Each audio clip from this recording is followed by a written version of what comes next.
Kala ing jaman semono wonten setunggaling tiyang kakung asmanipun Aki Sutapa. Ingkang inggih menika salah satunggaling prajurit saking Pangeran Diponegoro. Aki Sutapa nglakoni pangembaraan wonten Gumuk Menoreh.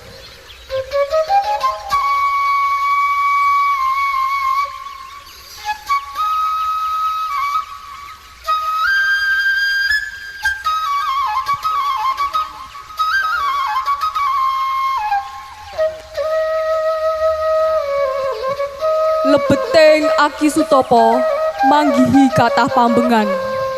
Aki Sutapa manggihi kewan kang galak.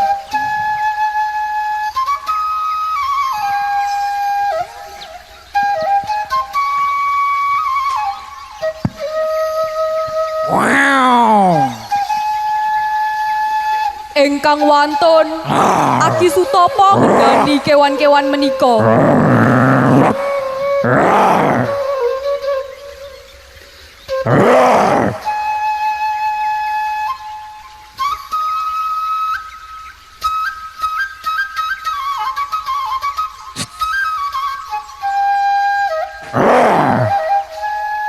Sesampunipun Aki Sutapa nglajengaken perjalananipun.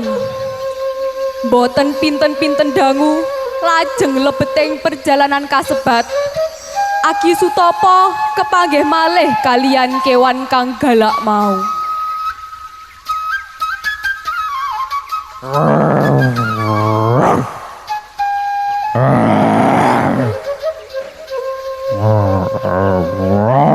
Ananging Aki Sutapa boten malih piyambakan. Aki Sutapa wonten tetulung dening segerombolan tiang-tiang ingkang boten wonten tepang lan jumlahipun ingkang kathah.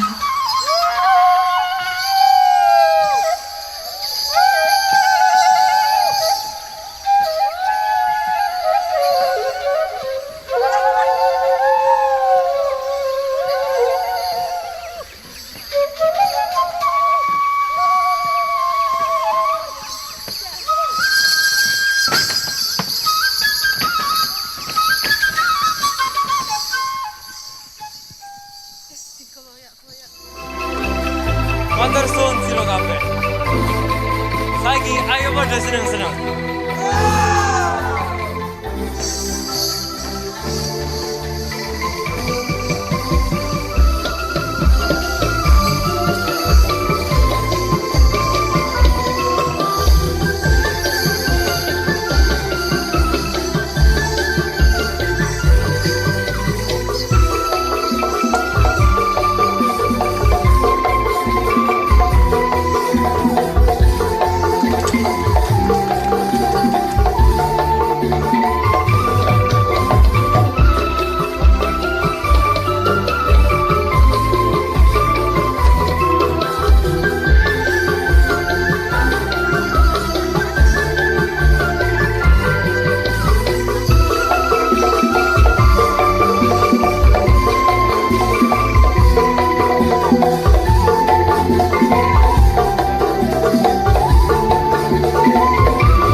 Ya Irfani roce kembang wangine muda-muda ku bilang aja siro mengabe